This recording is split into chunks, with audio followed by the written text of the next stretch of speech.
The ethos of the school is one of excellence, of protecting and maintaining the integrity of our subjects across the board, across all of the subjects we've spoken about today.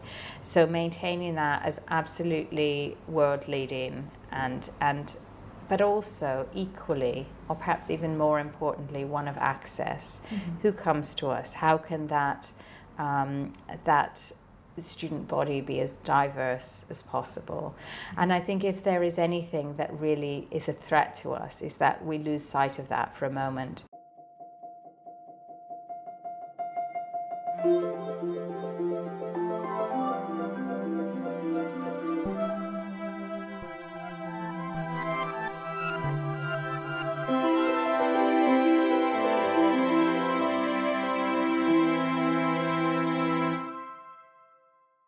Welcome back to Artfully Crafted. My name is Alienor, and each week I travel to a craftsperson's studio, interview them and show you their work.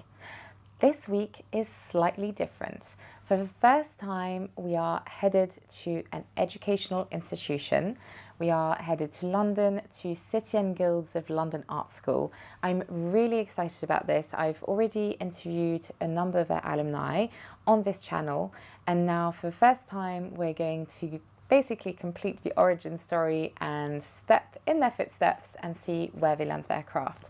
So we're going to be spending some time with the principal, talking about the ethos of the school and the different programs available. We're also going to be speaking to a couple of the tutors, specializing in illuminated manuscripts and gilding. And then we're also going to get to interview one of our students who specializes in Japanning. Along the way, we'll also, of course, try and show you the entire school. So as much as we can, you'll get panning shots of the different workshops, but there's just so much there, we can film it all. So we'll do our best to give you a really good overview of what they do and what they offer.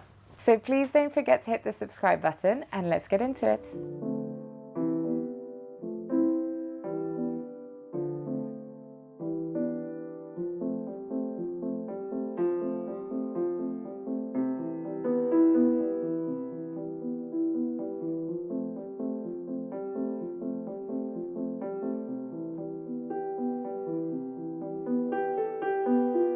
So we're here with Dr. Lois Rowe, who is the principal at City and Guilds of London Art School. Dr. Lois Rowe, thank you so much for making the time to meet with me. It's a pleasure. So I wanted to start with the school, and we'll be referring to it as the art school for short from now on. The art school has a long history, right? It was founded in, am I right in thinking, the late 1800s? The mid-1800s, and it was originally known as the Lambeth School of Art. Okay. And it began not too far from here as a very small art school. It was really dedicated to the teaching of actually hand skills, craft skills, within the local area, and then gradually it moved. It's been on a couple of sites and eventually found its way here to where we're currently sitting this morning. And the art school began with the purchase of one of these Georgian terrace houses here in Kennington, and gradually as the school grew, it bought sort of the next house, as it were. So we are currently on a kind of Georgian terrace row, and then later the Victorian studio to the back of the site was built as a purpose-built art studio.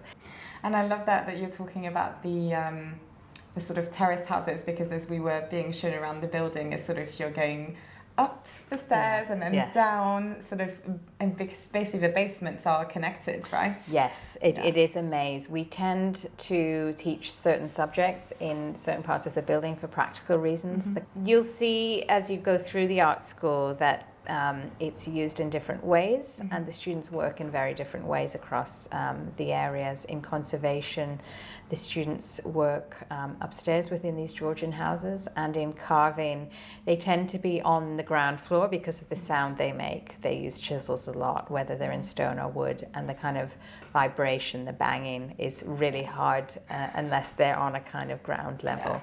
And I'm guessing delivery of materials as well, like you don't want to have to do a stone delivery to the first exactly. floor of the building. That's exactly. everybody's nightmare scenario, I'd imagine. Yeah, exactly. And they're located right next to the courtyard, so they often come outside when the weather is fine, and it really sort of mimics, I suppose, how they will end up working in their working lives, of having the opportunity to be outside at some points in the year. I mean, especially when you see sort of cathedrals, you'll have like the stone yards will be sort of adjacent. Can you talk us through in detail sort of all of the different disciplines covered in the school? Sure. I suppose foundation is a diagnostic course. So what that refers to is that students come onto that course very interested in a particular area, possibly of art and design that they want to explore further. And the first part of the foundation course is really a kind of a carousel, taking them through lots of different areas of making that we focus on here. So they get an opportunity to try out carving, for example, and we must be the only foundation that gives students an opportunity to try out stone carving and wood carving. And then they have an opportunity to obviously explore our other areas like glass.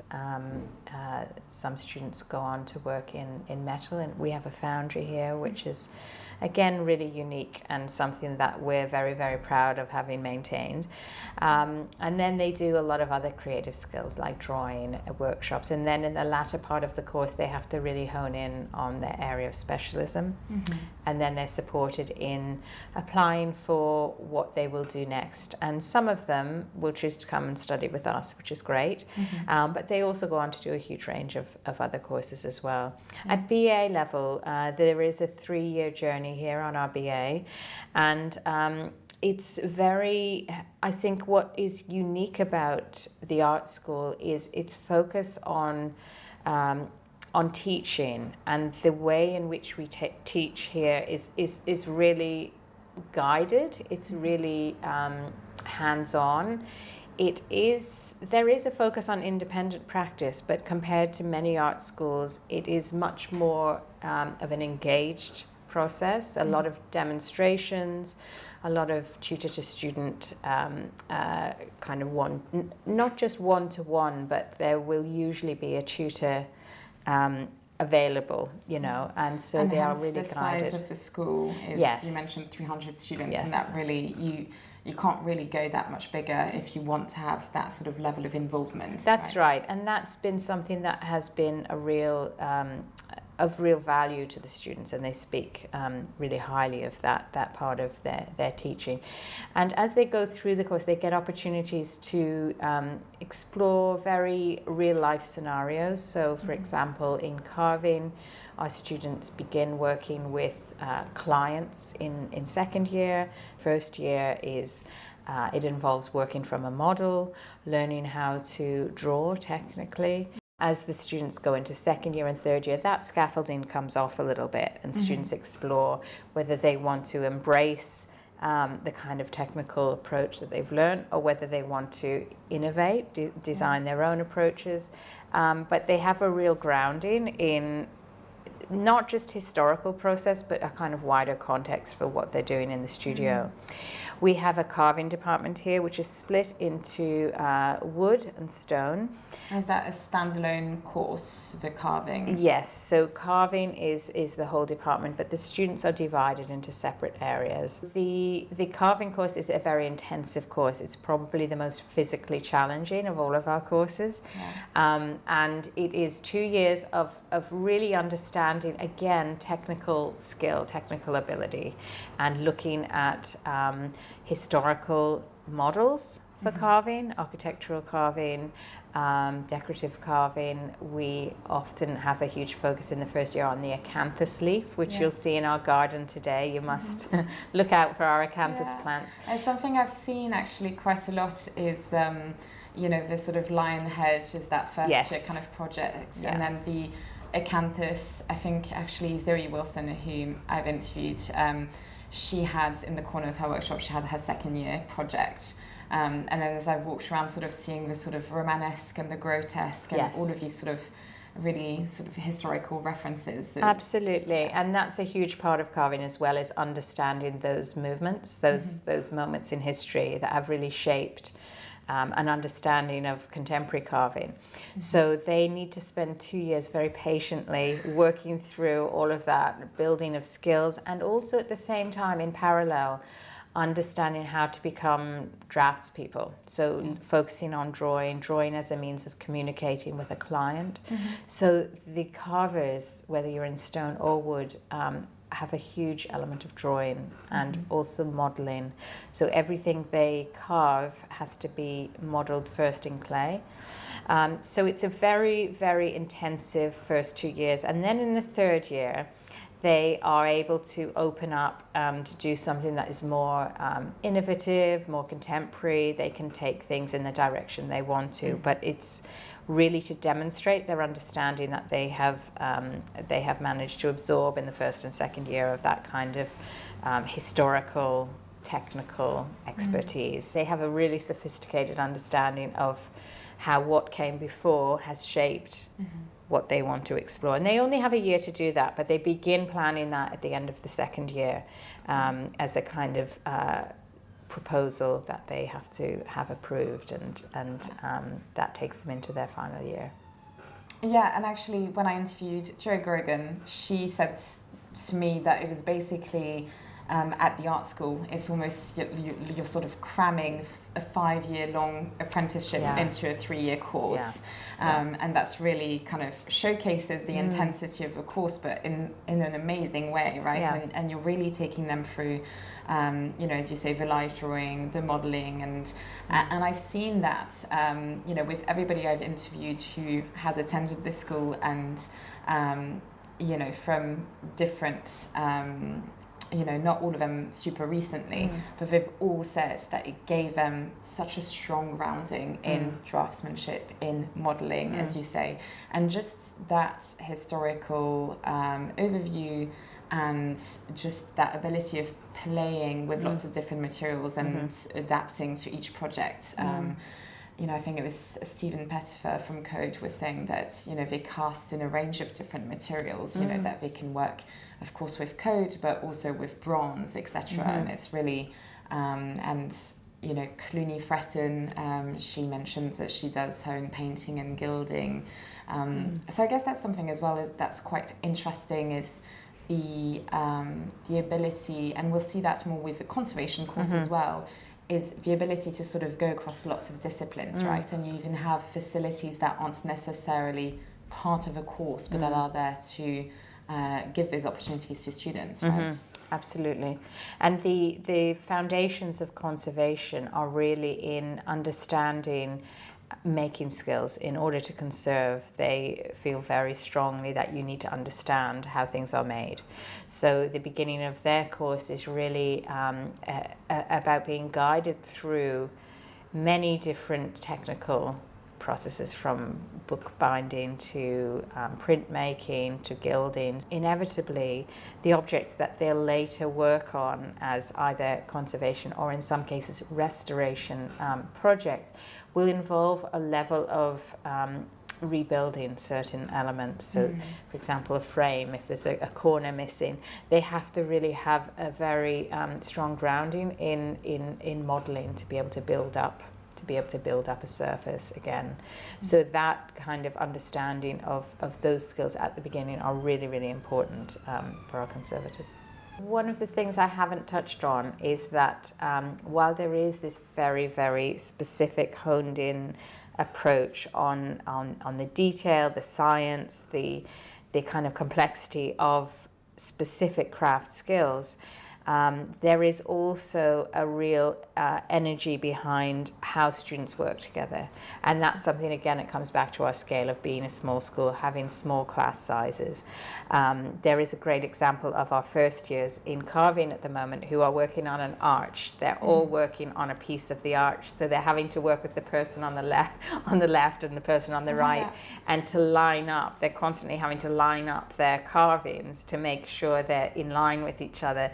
So the kind of skills they're learning in terms of, they first had to agree which arch they were going to design, and they had to work towards the kind of planning and the timeline for that, they're all getting this very real world experience of how it is to work with other people towards a deadline, and they're under real pressure to do that. And I think that's something that you wanted to talk about, is the approach of the school. So we've talked about the fact that it's sort of very close relationship with the teachers, and that there's a high sort of teacher to student ratio. But the other thing is your emphasis on trying to put them into real work scenarios, right, as early as possible in the degrees. And there's many ways that we introduce our students to real work kind of professional scenarios. We do teach some of the essentials, the tools they will need, how to write a CV, how to create a quote for a commission, for example. We talk to students about those aspects of working life, but we also give them a kind of opportunities to experience working relationships. So through clients, through the school's own connections that we've worked with for many years. Some are private collectors, some are museums, gallerists, that we enable our students to connect with those individuals in a real kind of work context. We also have something here at City and Guilds called the Fellowship Program, and that is where our recent alumni continue to work with us on either a day a week basis or 2 days a week, and they continue to use our workshops, our facilities for their own work. So usually early career artists or practitioners. Yeah, I think Breton actually was one of the fellows after she graduated. Really, she mentioned that. It's a great springboard for those individuals, but also what they give back to the school is huge, because our students are able to work alongside the fellows and really get an understanding of their research at that level of what they're doing, and often really, things they wouldn't otherwise come across within the kind of teaching day. But also professionally, what shows they're in, what clients they're working with. So it's a real kind of exemplar model of working alongside the fellows. So there's lots of opportunities like that where our students, even before they leave us, are in a way working professionally already. And so how would you summarize the ethos of the art school? I would say currently the ethos of the school is one of excellence, of protecting and maintaining the integrity of our subjects across the board, across all of the subjects we've spoken about today. So maintaining that as absolutely world leading but also equally, or perhaps even more importantly, one of access. Who comes to us? How can that student body be as diverse as possible? And I think if there is anything that really is a threat to us, is that we lose sight of that for a moment, and that I think the challenges that face these areas of study are enormous in terms of who is able to come to us. And we're really committed to finding ways that we can invite a new kind of student to the art school, and that is through our short course program. So we offer opportunities for people to come and study in the evenings, in the summer for a week, but lots of different ways, as well as our widening participation program, which is through our National Saturday Club. Every Saturday, where young people from local schools come in and work with us, and then our Tutors into Schools program, which goes into schools, into local schools across Lambeth and Southwark, and works directly with young people, not just teaching art and craft skills, but also really educating young people on the professional opportunities that those skills actually lead them to. And spreading that message and really focusing on the pipeline for some of these subjects. Because I think even for parents, sometimes they might not know the kind of world of possibilities within, of careers in the crafts world. And if parents don't know, then they're not able to communicate that to their kids. So it's sort of, there's a lot of work of trying to promote those types of careers that needs to be done. Exactly. So there's a huge focus on young people.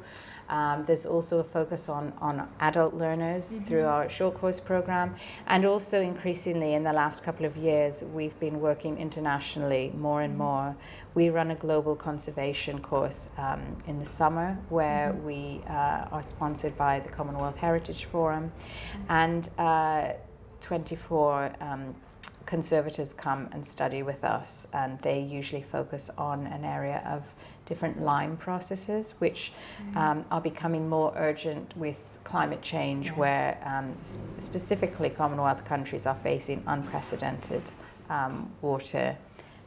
It's kind of damage to buildings, ancient buildings. So we teach lime processes as a way to shield buildings and protect them over time, as well as carving. This year our focus is on wood and lime, so it's a 2-week program. But it's really opened our eyes actually to how what we do here locally at our art school in Lambeth actually connects to a much broader context. Has sort of far-reaching positive consequences. Yeah, exactly. And what's been fascinating about that is even to see some of the recipes for lime from countries like India, Pakistan are directly related to local culture. So in their lime concrete, they use things like egg white and sort of things that are readily available locally. And so the sharing of recipes across this really diverse group is fascinating. And again, really brings back that kind of focus and energy on local craft and its importance on really maintaining that and finding new ways of connecting people both locally and globally. And realising that actually a lot of the time the answer is in the traditional crafts that we used to use. Absolutely. And that we've sort of dissociated ourselves from in recent decades, but actually the answer is in our pasts, which... it's really, really important, And so one of the things that you're doing outreach with young students to inspire them to join the crafts world. You're doing outreach internationally, but you're also helping potential students overcome financial barriers that might be sort of getting in the way of them studying here, right? Yes, the art school has a long history of helping young people overcome some of the financial barriers of coming to study with us.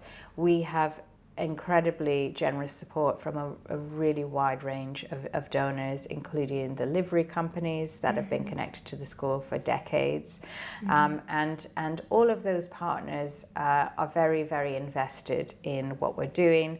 And it's reciprocal, so our students really benefit from building those relationships as well, and meeting those, often, not always, but often meeting the people who are supporting the school and donate in that way.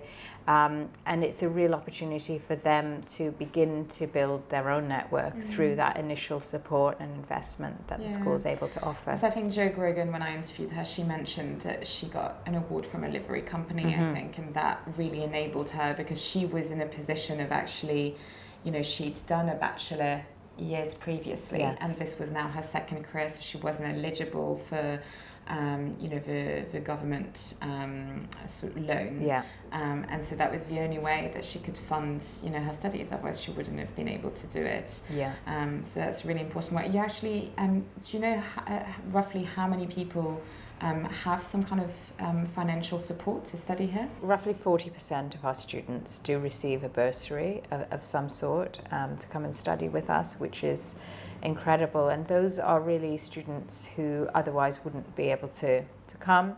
And that is, some of those students are on full bursaries, some are on partial bursaries. But that is a real factor in enabling us to be a more diverse art school. And so what opportunities does the art school create for its students? They have an opportunity to be part of some of our events. We host a lot of events that are open to the public. Here at the art school, we are part of London Craft Week, which is happening this week. And that there are lots of ways that the art school invites its students to showcase what we do. And again, that is a wonderful way of reaching out to, again, people that don't know us, don't know what we do on a day-to-day basis, and they get a really useful insight into the specific processes we teach and their application, I suppose. We also have something called the Degree Show, which is a very, very well-attended, popular moment in the academic year. And that's where we invite in a lot of our VIPs, the general public, and that we prepare the students for that moment in really thinking about their professional outcomes and how the world sees them, how they talk to their audience. They have several opportunities to talk through how they talk about their work, how they frame their work, whether they're in conservation or carving, how do they meet the public that is going to come and see them, and whether that is a potential buyer. Do they have a price that is fair and accurate and kind of reflects real world prices? That is one of the challenges towards the end of all of our courses, is how to talk about money. Students are inevitably more drawn to the creative side of the course and finishing their whether it's their painting or their carving to perfection.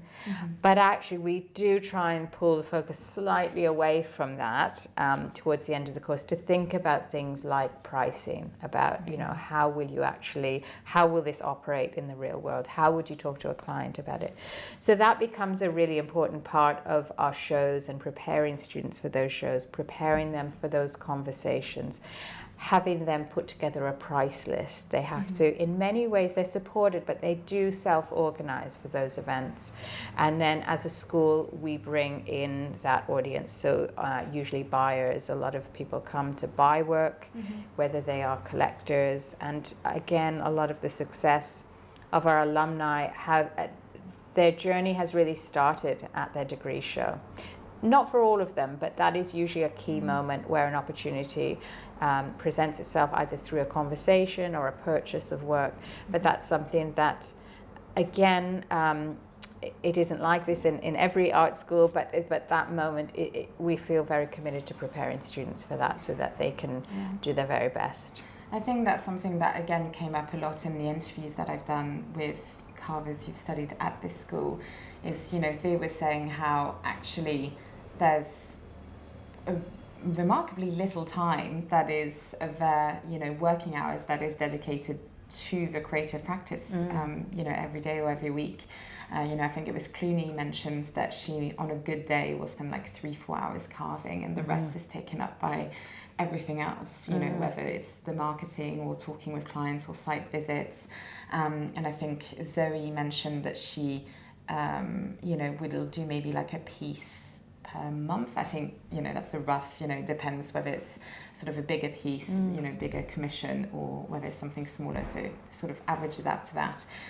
But it is, remarkable just how much time is really taken by the running of a business. And so then when you're trying to price your work, it's not actually just pricing the hours that you're spending on that piece, but actually, you need to pay yourself to survive, the whole time, not just the time that you're working, and then pay for your studio, pay for the materials, etc. It's and you don't want to just survive, you want to thrive. Which is I think it must be quite hard to make that transition, because of course the school is so lovely, it must be such a happy creative bubble, and just sort of having to burst that bubble, right? And I think it's really important that they are intensely in that creative space for most of their degree. I think that's why they come here, and I think to be successful they do need to be in that bubble for a while.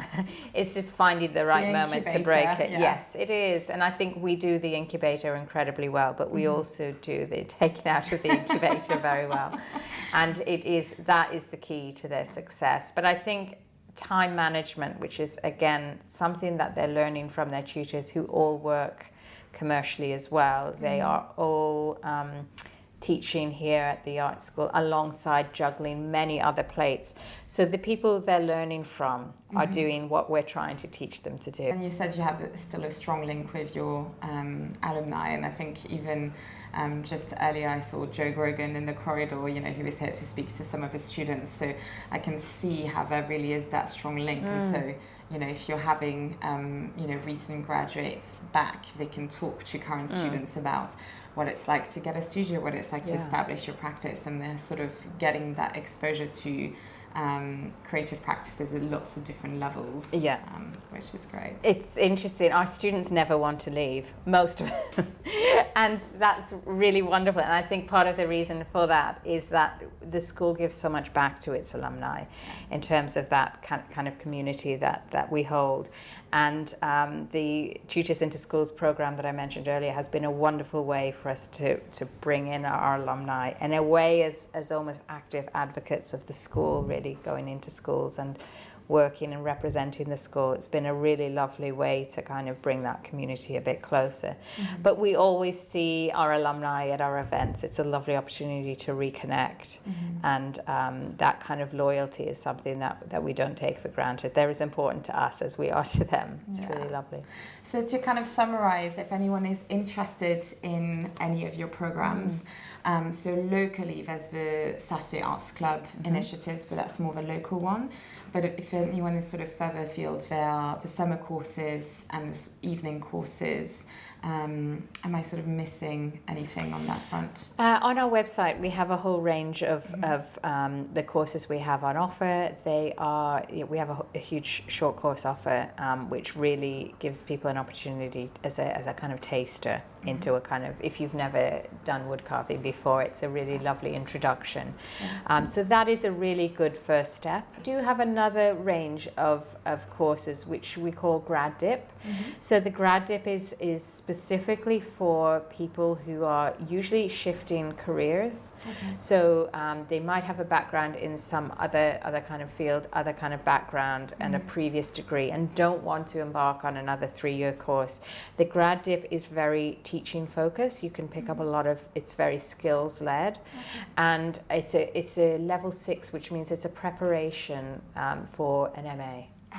So if you're interested in coming to study with us and want that kind of very hands-on preparation, building a portfolio ready for an MA, many of our students come through that route if they have a prior kind of background in another field. Fantastic. Was there anything else that hasn't come up in the conversation that you wanted to talk about in sort of things, you know, when you're looking at the landscape of crafts for future or plans for the school? I think it's a really exciting moment for both art and craft, and we are a very unique place in offering those two things alongside each other.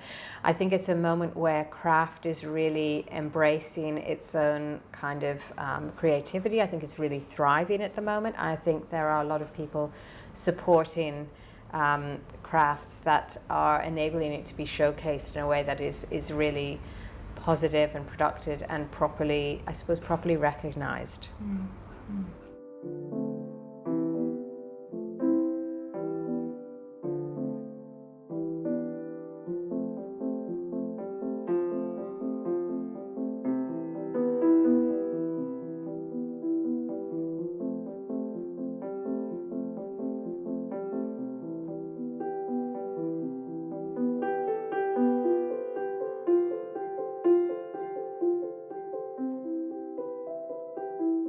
So we're here with Sarah Davis. Thank you so much for making the time. No, thank you. Yeah, it's a real joy to talk today. Thank you.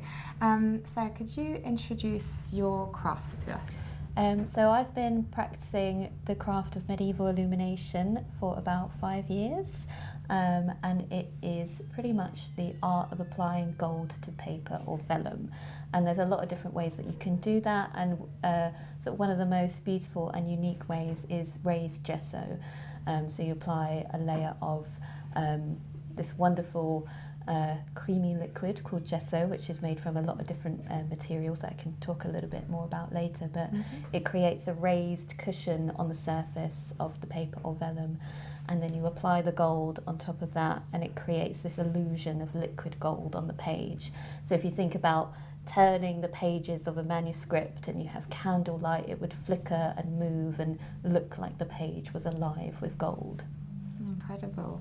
So could you tell us a little bit, you mentioned you've been doing this for 5 years, and you work as one of the tutors here at the art school. Could you tell us a little bit about your career and path up to date? Yeah, so I started, I went to study fine art as my kind of first degree when I left school, and it was there that I started wood carving, but it was a fine art course, so we weren't sort of taught how to do things. I taught myself, which I really enjoyed. It was great sort of getting tools and having a go and sort of trying to understand how I could work with the beautiful material of wood, and it was looking at miniature boxwood carvings in the V&A that really got me inspired to start using this material. And it was later that I discovered the City and Guilds of London Art School that taught wood carving. So I went to do the degree there, and it was a wonderful 3-year course, and got all of this training in the craft of carving, but also gilding.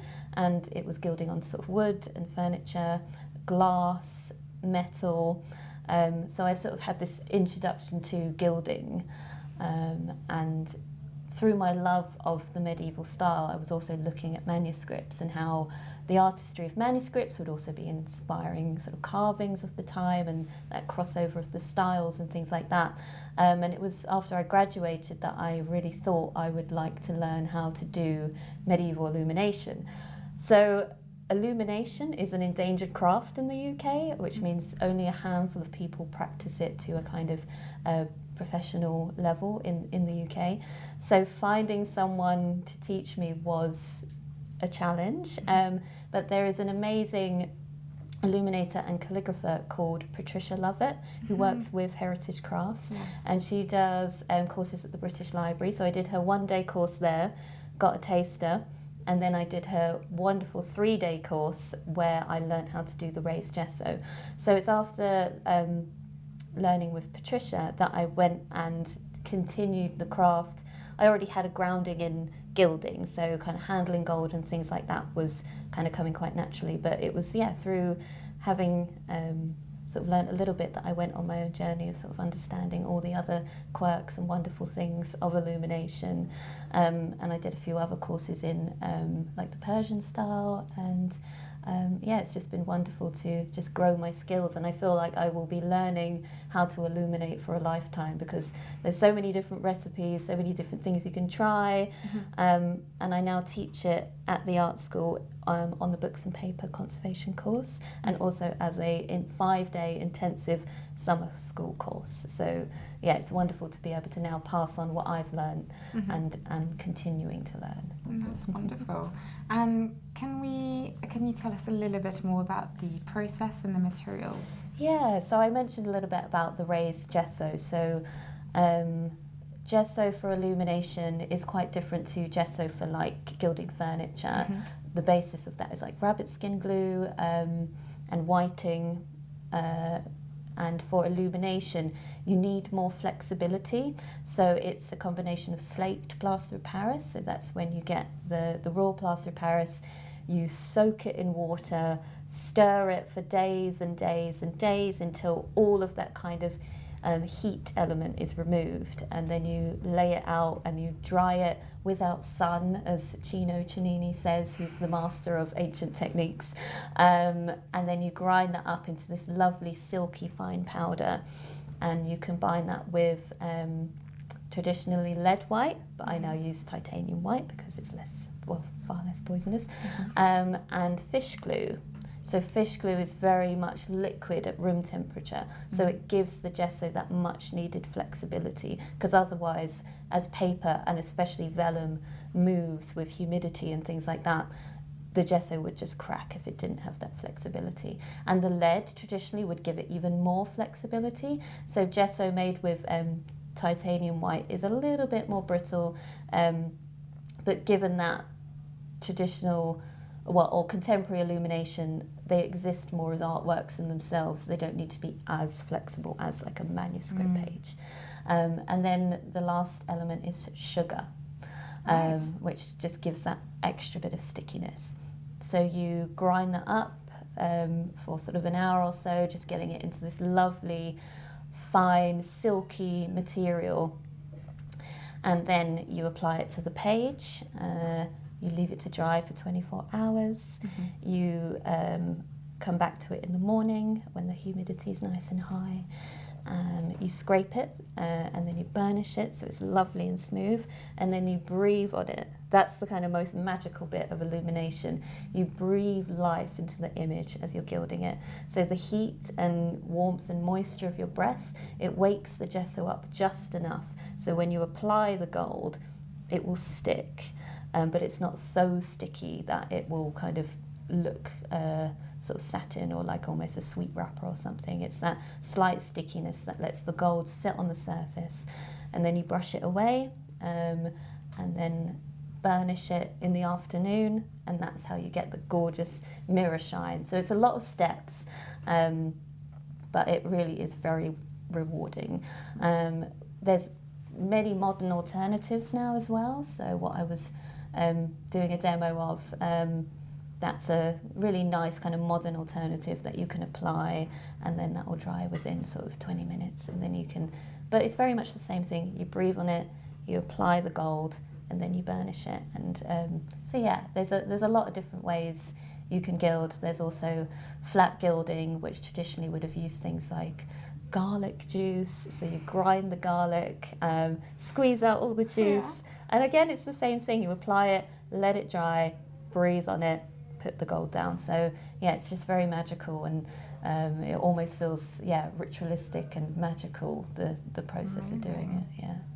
And so you mentioned that you are you're one of the tutors as part of a paper conservation course, and that you also do the 5-day summer course. Yeah. What can students expect when interacting with you, and what is the intensive course like? Yeah, so for the course that I do in the books and paper conservation department, that's so students get a real insight into like how gesso and gold behaves, like on paper and on vellum.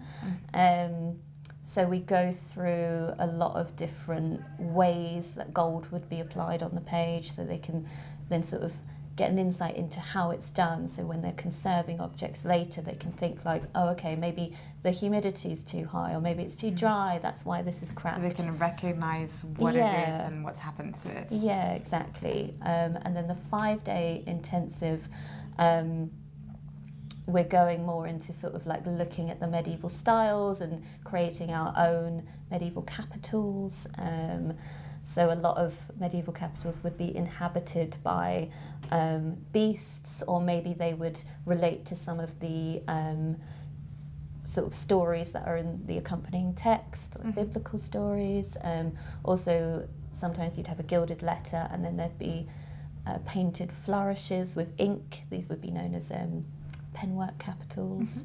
So there's so many different styles that we look at, and we also do bestiary, like medieval lions and sirens and things. So it's really, we really dive into the joy of the medieval style.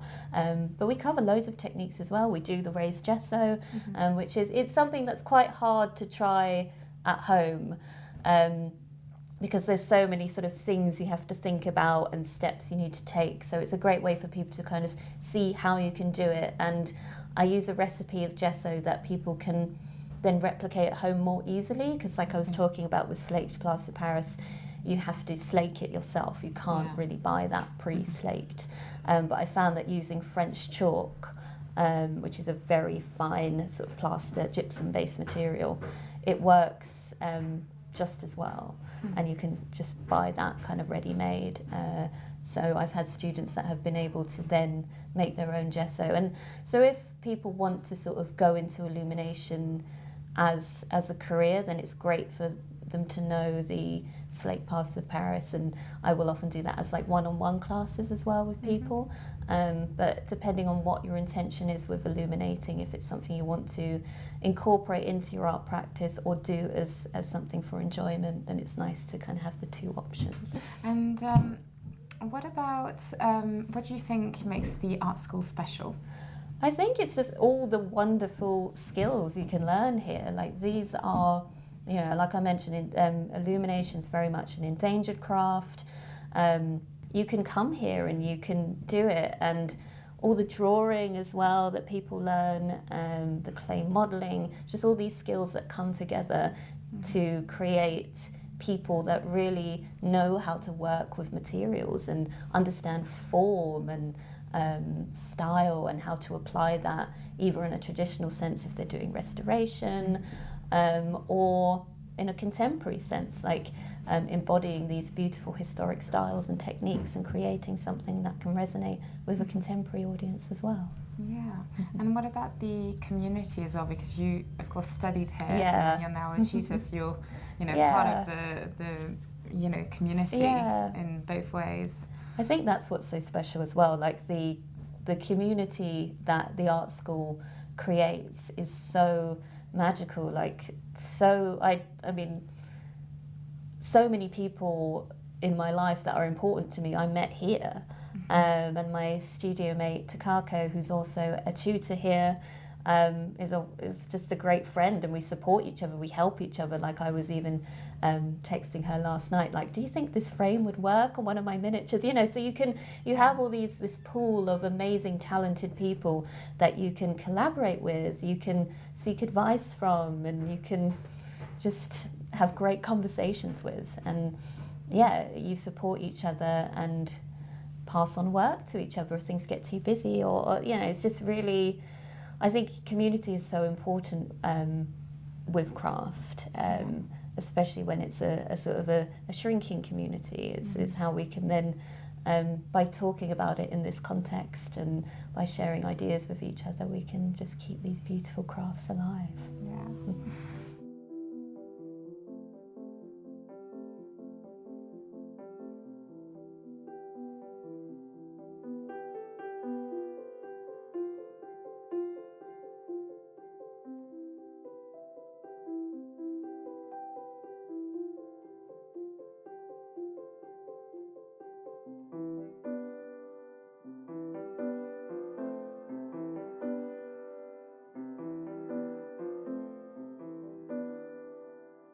So we're now in the gilding room with Rian Kanda. Rian, thank you so much for making the time to speak with me today. Oh, you're more than welcome. Could you introduce your craft to us, please? Yes. Well, I'm a conservator, first and foremost. But I teach here. I teach the woodcarving, the conservation department as well, and also it's spreading out to foundation and fine art now too. Yeah. So we cover all aspects of gilding. So we'll start off with oil gilding, Verre Églomisé, acrylic gilding, and then water gilding, which is the most difficult to do. Okay. And how long have you been teaching at the art school? Nearly 15 years, I think. Yeah. Think Can you so, tell me about about sort of your path and what led you to start working here? Yeah, I was fortunate enough to be a student here 30 years ago this year. Amazing. Along with a couple of other tutors who are teaching here. Yeah. And it was so nice to be invited back because it does feel like home. And it's a really enjoyable place to be, really. Small, intimate, it's like this family atmosphere. We still have contacts once the students leave. We'll come across them and work, or we'll give them some work. But it's a very, very small industry. So, and once you've been to this school, we know the calibre that you're at, which is a benefit for employment. Yeah, and I guess we're making recommendations based on what the job needs, etc. Exactly. That's wonderful. And so what did you do? You said you studied here 30 years ago and then you rejoined as a member of staff 15 years ago. So what did you do in the intervening period? I worked at the Tate as a freelancer, then the V&A and several conservation companies.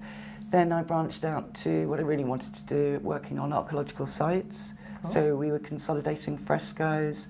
So as the archaeologists were bringing them up from the ground, we sort of had to slow them down, consolidate, and gradually bring it to life so it wouldn't be harmed as it came up to the elements. And then we did that for quite some time. And basically I've been freelance ever since, really, since I left college, really.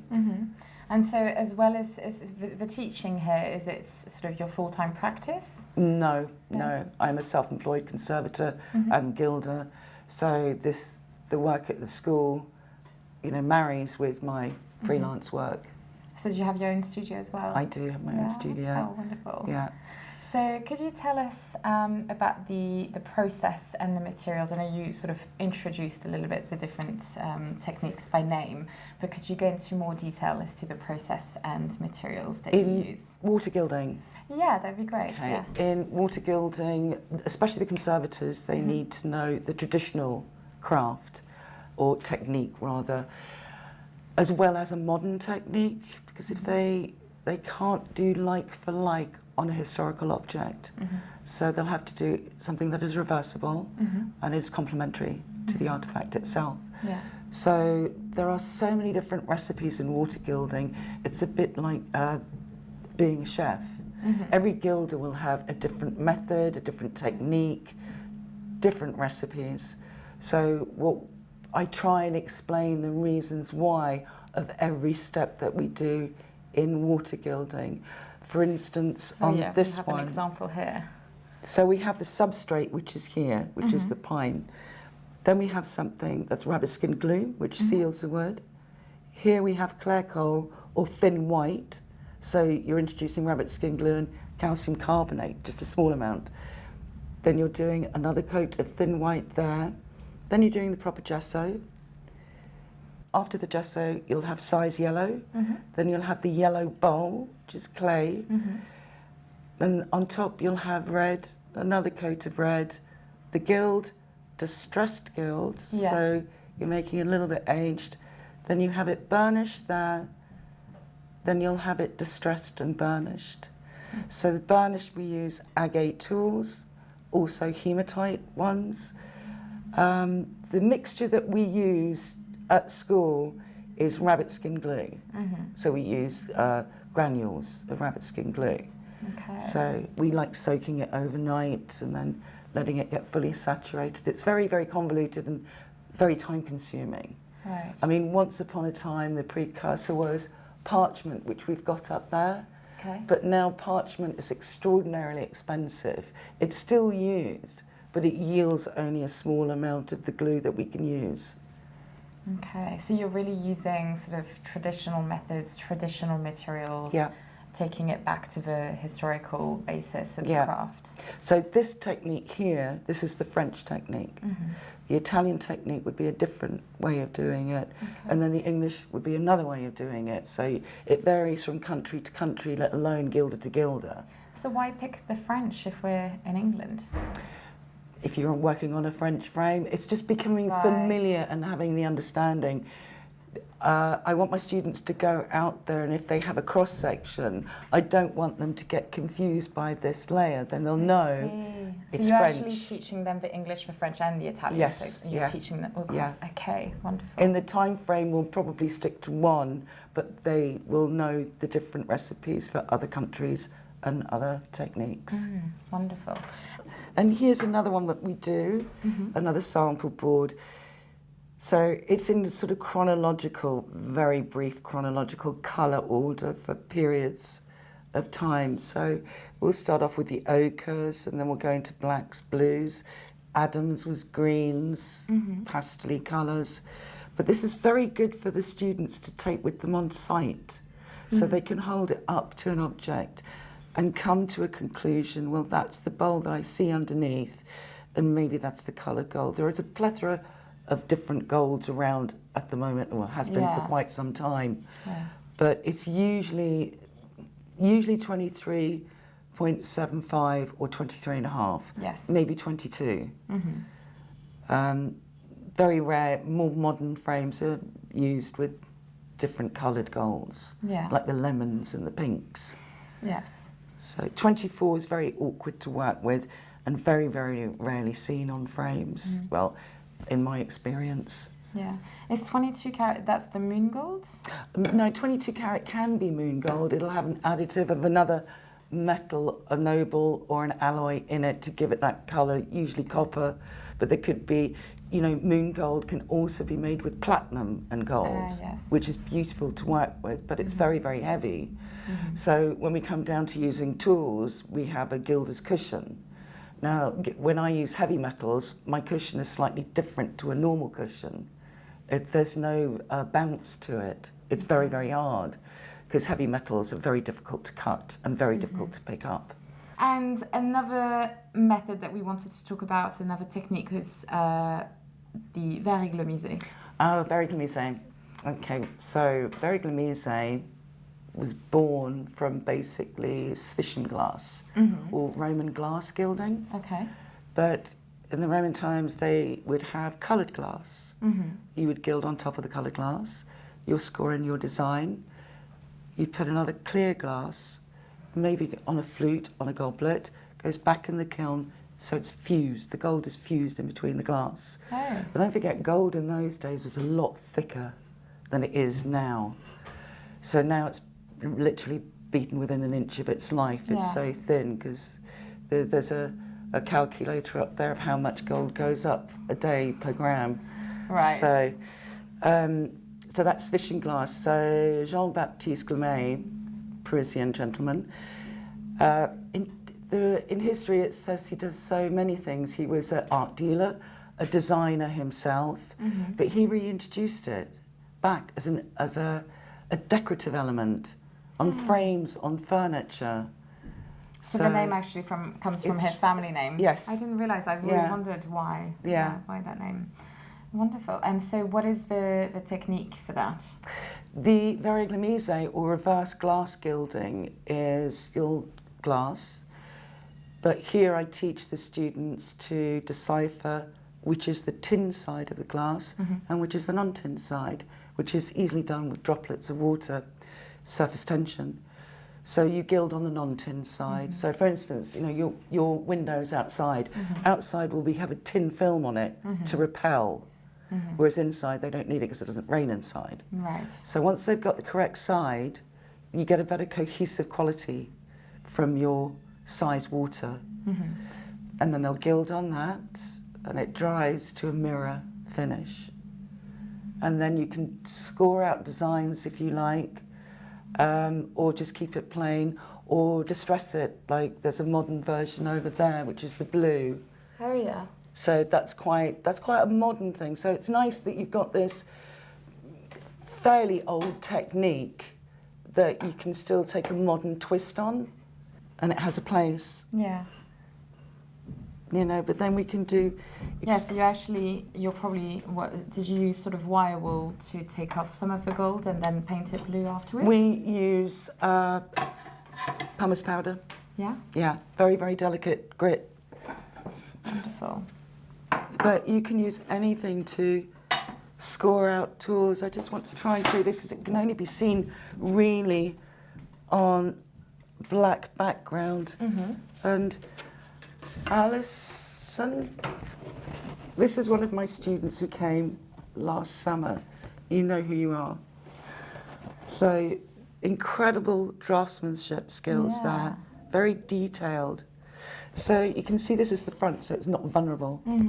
But so she gilded the back, and then afterwards once it was dried, she then scored it to create the outline. Yes, so she scored it basically. That's the side that she scored upon. Yeah, that's wonderful. So then the next step will be sealing that, so it's not so vulnerable. Egg temper can be used, but obviously it's quite a large area. You'll have to work quickly. So casing is actually quite good as well. I like casing. Wonderful. So, but the tools that I use are, I find the calligraphy pens brilliant. Really, really good pens because you can get really good detail in them. And if you want a sort of cloudy area, you can make a big swab and just distress it gently with a cotton swab. Yeah. Because if you do it with your fingers, it just looks too purposely done. It doesn't have that natural, warmth about it. Yeah. Yeah. So Wonderful. And so you've mentioned the course, so you're teaching on the conservation course, but you also do short courses, summer courses. yeah. So can you tell us a little bit about the sorts of things that students can expect to learn if they're on the conservation course with you or if they are on the summer courses? Well, that's difficult because it's a degree course, so they have to go in depth, and they need to. The conservation students need to know everything about modern techniques, which is using acrylics or conservation acrylics, from traditional and oil gilding, and also the decorative techniques involved. We have pastiglia, which is raised gesso. We have sgraffito, which is scored out through egg tempera or casein. We have carving in the white, punch work. So you make punch work, usually found on nimbai.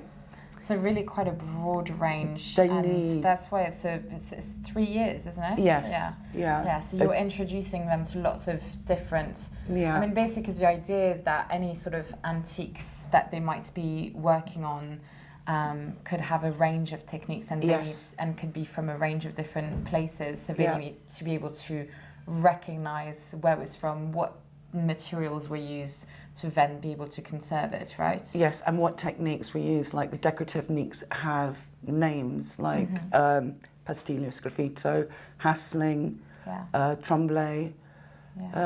There's quite a plethora of them. And there's like sanding, which you'll find in William Kemp frames, fluting. There's like, they need to be familiar. It's not too dissimilar of knowing the sort of architectural terms of a building. Yeah. So it's very much like that. Yeah. And understanding, if you're gilding, say, plaster, especially on ceilings, you need to be able to understand that form. Because if you're just doing a line and 3 little stick lines on a leaf, it's not going to read well when you're sort of 10 metres down below.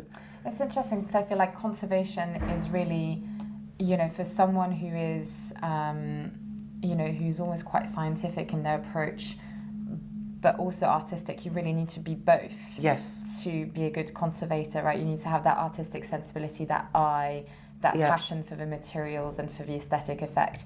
But you need to have that sort of, the sort of like, what's the word I'm looking for? Sort of inquiring. Inquiring mind. And I was thinking that sort of diligent process of, you want to be quite deliberate in how you're handling each material and how you're conducting your analysis of each different object. You need a comprehensive understanding of methods and definitely materials. And with conservation, you're continually learning. There are new products on the market every so often, but we need to understand why some of them are under a different name, but it's an old thing that we've had for years. So we're lucky we've got the FTRI upstairs that we can analyse, we'll do analysis on it. So it's even a bit of chemistry too, where you're sort of having to look at the composition of different They all have materials. to pass their chemistry here, Yeah. we have to. And I discovered that you can't ask why in chemistry, so it's not my best subject. But it's a bit like being a detective. Yeah. And going, well, what if I do this? What if I do that? You have to be a bit brave as well. Yeah. The thing is, you're working with reversal materials. So trust your instinct, because it's reversible, and then just start again. So you start off with, baby solutions, very, very, and then make your decision. Always sampling. We're forever making samples. I can which imagine, is great. yeah. Especially if there's a new material, you want to test it on a different surface, not straight away onto the piece. Exactly. What about the summer courses then? Because that's more of a sort of 5 days and it's kind of smaller project, isn't it? It's a smaller project, but they have an awful lot to learn because everyone thinks it's so easy. We work with loose leaf. Transfer doesn't come into the room. I talk about transfer leaf, and that's about it. But they have to deal with gold leaf, and handle it. And as we know what it's like, you just walk and it flies in the air, you know. And for a decent bug of gold leaf now, it's quite a lot of money. It's in the 50s now. When I started, it was £9 a book. Yeah. So even so, it's still, you know, it's a noble metal, but it's nothing like anything. You just think you can control it, but it's nice when they first start. Nobody breathes, and I'm going, no, come on, you need to breathe through it. You're in charge of the gold. The gold almost knows that you're frightened of it, and it'll just do whatever you don't want it to do. So the command of telling that piece of gold leaf what to do, and then you've nailed it. It's like any skill that you need to learn or want to learn. Once you put the hours in and the practice and the diligence, you're fine. You've done your hour time. Yeah. And now you can start taking shortcuts. Like, we work from the book. We don't usually use gilding pads anymore, especially when you're working outside. You can't use a gilding pad. Yeah. I've seen that. Yeah. It doesn't work. No. You know? So, but, you know, so I sometimes, if we have the time, we'll do what's called extreme gilding. Okay. Because these students have to go out, and I want them to succeed and be good gilders outside. So what's extreme gilding? Is it like trying to do it as fast as possible, or? We take them out to the stone yard. This is brutal. We take them out to the stone yard and we'll put the fan on. No! And then we'll put the sprinkler on. No. Yeah. That's just mean. But then it means they can go up there and do Big Ben, Queen Elizabeth Tower. Yeah. You know, or anything else, because they'll have the confidence going, I know how to do that now. Yeah, I see what you mean. So you're trying to replicate, like, if it's a windy, rainy day It's a and real you're life having situation. to work outside. Yeah. But you're right, because there's loads of, like, gates around London where it's not gold paint, it's gold leaf, right? Yeah. And so, yeah, you're pushing the limits, but really you're setting them up for success. Absolutely. Yeah. I mean, I have a wonderful, really close team who know who they are, and we're never nice to each other, but it's fantastic working with them. It's just because we all understand how each other gilds, and it looks like one person's gilded it. Yeah. So that's when you know that you've got a really nice, good team together. Yeah. And working on site, sometimes it can be quite eventful. Yes. You know. But yeah, I mean, I've been lucky enough to go to Korea and go to Japan and Georgia and France. And it's such a privilege, because that would never have happened had I not studied here. Yeah. So I've been very blessed. That sounds wonderful. Thank you. So what does the art school mean to you? And I'm going to be a bit biased because I was here 30 years ago, and one of my tutors who taught me is still here, so sometimes I still feel like a student.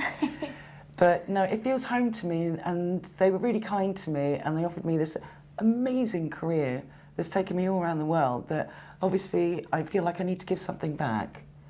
And I feel passionate about how I do it, and I do it methodically and properly and investigatively. Did I say that right? yeah, I think so. Too many syllables in that one. Agree. So it's just nice to me to... We have lost some of the skills like penwork, press-piquart, coromandel, which is coming back. We've got 2 students that are on the red list now that have done it. But I want to bring back the historical decorative techniques.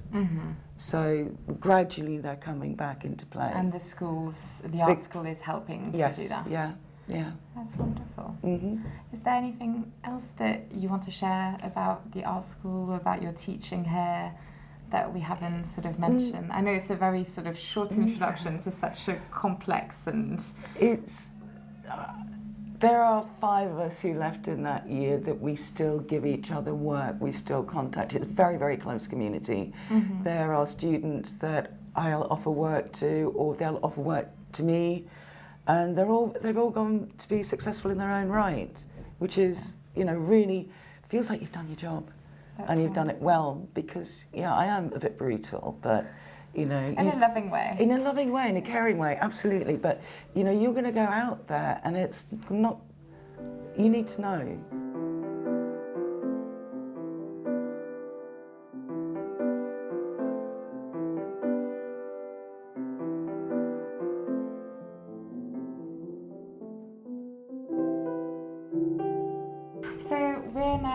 with one of the students on the BA Conservation course, Thomas Young. Hi, Thomas. Hello. And you'll have to correct me, there's a full name for the course. Well, the full name of the course is BA Conservation, Stone and Wood and Decorative Service.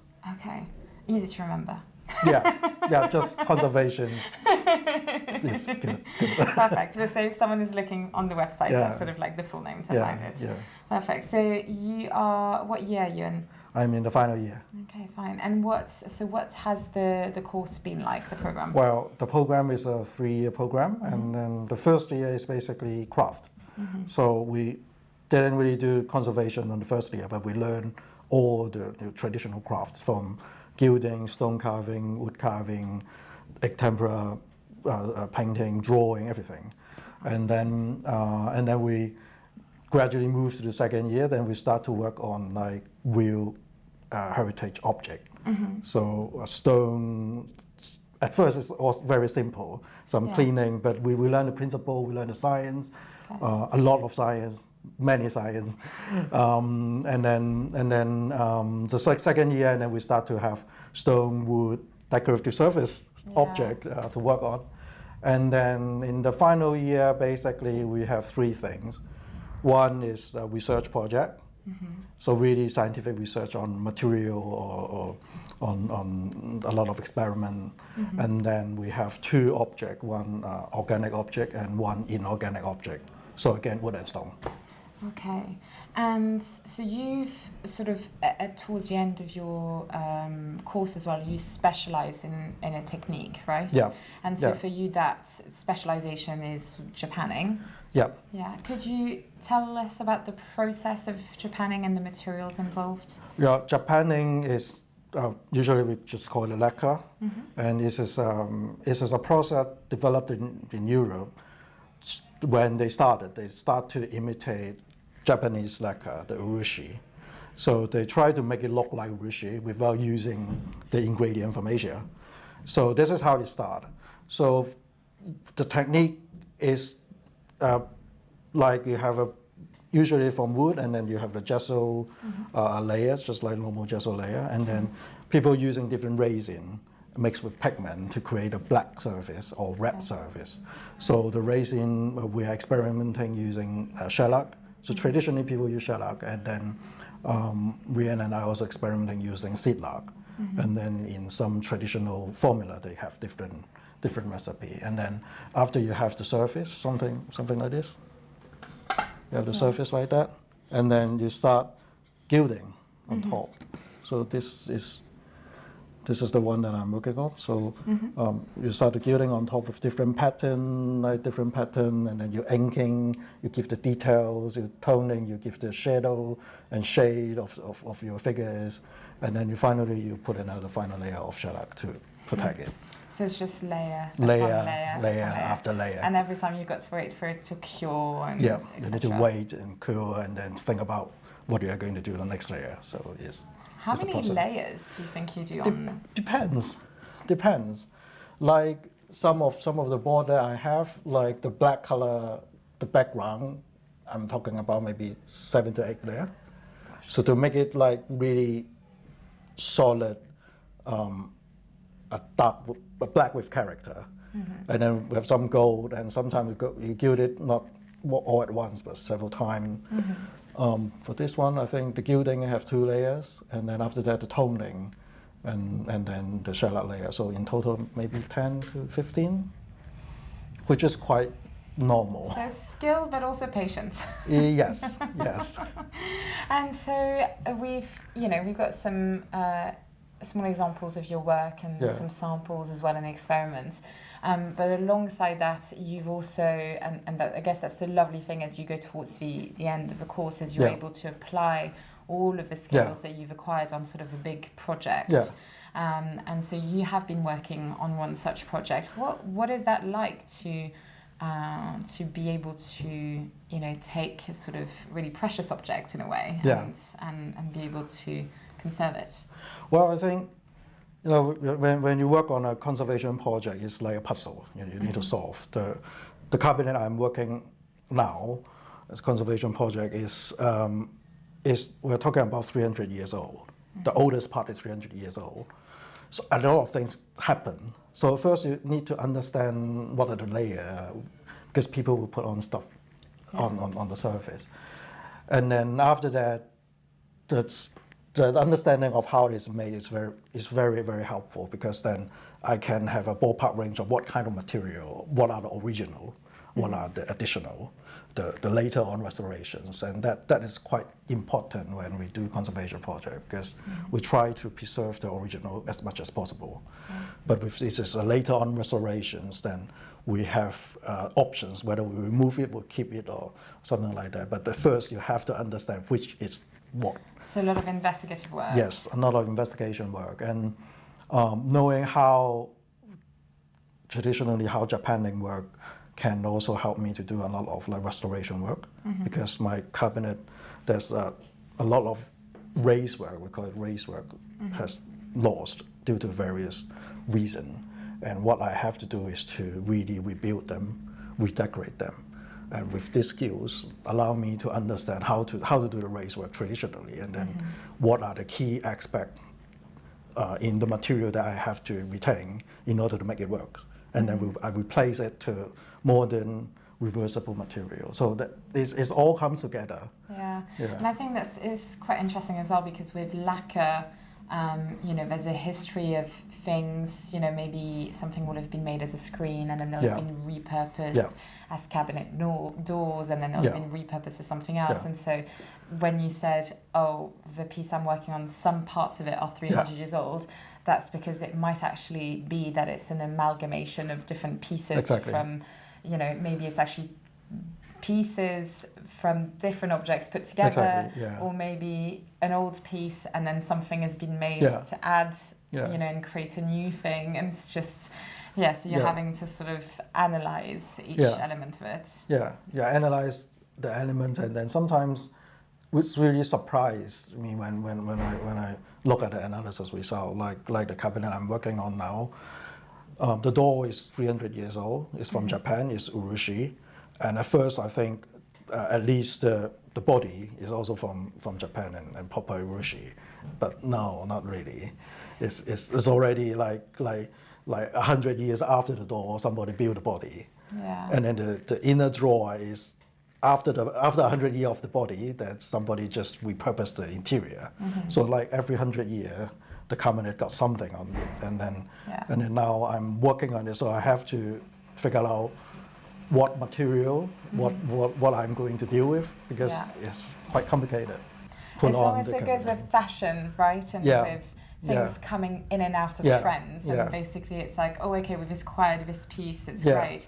Then it falls out of fashion, put it in the attic, it gets damaged, take it out again, we want to reuse this. The door looks nice, then they reuse it. And then when they reuse it, they will just, there's some problem there, just fixed it. And then now all the fixing, but then it's like old versions of fixing, which was not how we would fix it now. And then and when they fix it's like 200 years old, but now it's become a problem. So that's the problem that I have now in my project. And then also what I quite like with Japaning as well is quite often there's sort of that work of looking at the theme of the work and the composition, because you're also trying to see, was it export or was it domestic kind of market.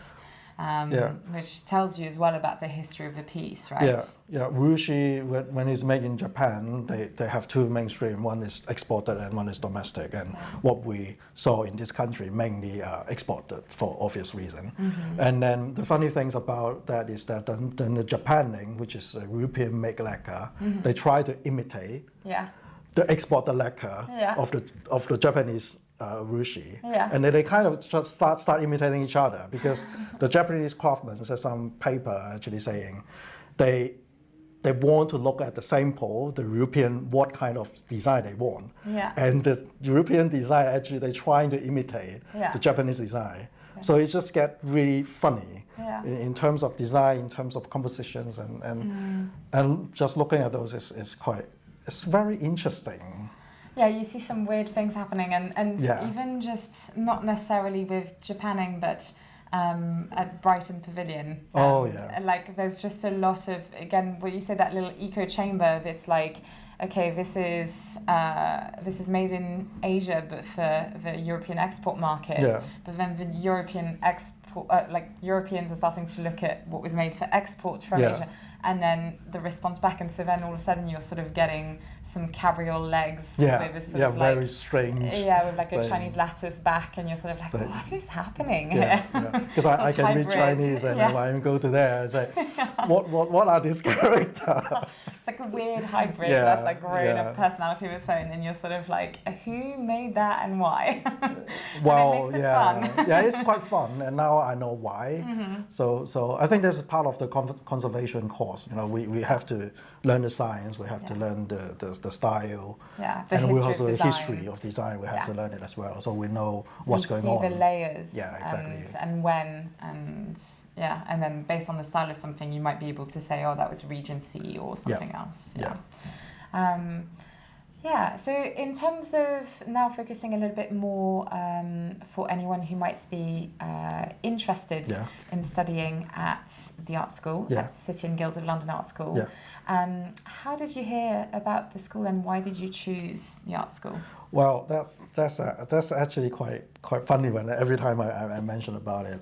I moved to this country in 2021, and then I was a consultant before, so a trained psychologist. So my background is psychology, nothing to do with craft, but I do a lot of crafty thing at home. So when I moved, I Googled, want to see, okay, in London, what are the offering? What institute are offering anything? And then I searched Aleka. Okay, were you looking more sort of like evening or short courses at that point? Yeah, at that point, I'm looking for like a hobby group, or because I just moved to London, and then the City and Guild popped up, and then I look at it and I say, oh, I don't even know there's a degree of conservation. That sounds very interesting, because I'm from Hong Kong. You know, Hong Kong is very commercialized. We don't have this kind of thing. So that's why I learned about conservations, learn about City and Guild, the art school, and then I think, well, I need to rebuild my career anyway. Why not I apply and see what next? Yeah, amazing. And so, what was the application and admission process like? It's actually quite straightforward. From my view, is that I download the application form, put on all the information, send it to the art school, and then I wait for some times, and then they say, okay, there's the application process going on, and then I got one interview. Did you have to submit a portfolio? Or? Oh yeah. I sent an online portfolio. Then, online. Okay, fine. It can be online. It can be any format. So I sent an online portfolio, all the forms, and then I have an interview with Marina, our course leader. 45 minutes interview, and we talk about what kind of craft that I like, any example that to show that I like the craft, and then something like that, and also my general interest, why I want to do conservations, and for me, this is a career change for me. So she also asked why I want to make the career change. So because it's quite a big change. It's a big change. It's a very, very, very different world. Yeah. Great. And so it was just the one interview with Marina. Yeah, one interview with Marina. And then, soon after that, I got the offer. Yeah, oh, wonderful. And so what is it like to be a student here? Well, I think it is really like a family, I can say. Because it's not like the big institute. It's very small and intimate. And then we got a lot of course we will study together with other department, like carving department, and also some of the study we are going to study with the other divisions of conservation, the book and paper folks, and so a lot of cross pollinations happen in the school, and there's no barrier, really no barrier. Like I say, well, I want to ask something about gilding, I can just knock on the door of Rian, or like Sarah Davis, she teach me how to do like gilding on paper, and basically she was my wood carving tutor, and I asked her, I know you do gilding on paper, can you teach me? And say, yeah, why not? Then on the side, she teach me the principle and everything. So it's like that. It's very like casual in a way, very open, and a lot of learning. Is really focused on learning.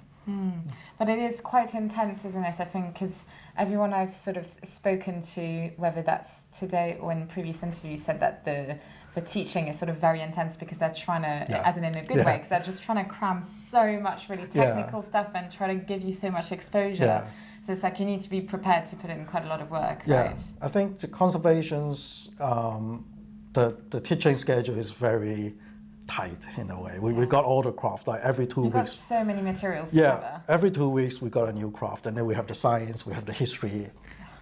Everything happened at the same time in the first year. Just cramming your brain. And then you're just pumping everything into your brain. And then the second year, then you start to do the real work. And I think it's quite rare for a second year student to really work on like heritage object. And we work on a frame, I work on a lacquer box. This is the first time that I conserve a lacquer box, a very small box. And then, and it's with a real client. Like my client is Salford Council, or is Guildhall Arts Gallery. So there's a real client there. There's a real object there. It's not just artificial. Just make something for you to restore or conserve. Everything is real, and it's very practical because you got a real client. You got a real purpose. They have a demand. And we have to talk with them directly. So everything's just it's a really practical training, and our tutors are, they are not like those professors in ivory tower. They are practitioners, so they know exactly what the client wants. They know what are the practical way to do things. Sometimes when you learn from the theory, and in practical sense, you have to be flexible. You have to find innovative solutions. If the client don't allow you to do that, then you have to adjust. So that's everything. Yeah, it's very busy. It's very stressful. You got 3 objects at the same time. Sometimes 4 objects at the same time. And then you got that like every 2-3 weeks. But it's very rewarding. And then you move to the final year. Basically, you and an object. That's it. So you just deal with the object. Here's the client. You see the tutor every 2 weeks. That's it. How are you getting on? Have you got any sort of roadblocks or anything like that? But the good thing is that when we got a visit in different museums, every museum team's got City and Guild or our art school alumni working there. So that's pretty. It's feel really different. And it also then gives you a sense of okay, I know that I'll be really employable because I've got the proof out there. Is that. If they're all sort of working in the field, being employed by the best museums, etc. So it's really encouraging. Because we do a lot of bench work. So when we go out there, we know what's happening. We know well, at least we have an idea of how to deal with the object. And so I think probably this episode will be coming out over summer. So you might have already finished your year, your course. So what's next for you? Well, I will do an MA here. That's a very easy answer. Because I want to specialize in lacquer, and then usually with some of my classmates, they don't have special things that want to focus on. You wondering and get more experience before, but I want to do lacquer. And I think the best way is to get as much as experience as possible before I leave. And I think the art school actually, I think is really one of the best. I'm biased, but I think it's one of the best in studying lacquer. We got so many experts in connection with the school. So that's why I stay. Fantastic. Is there anything else that you want to share about the school that I maybe haven't asked about? I don't know. It's a lovely school.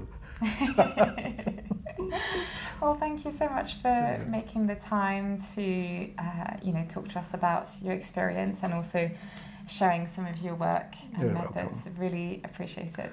You're welcome. Thank you.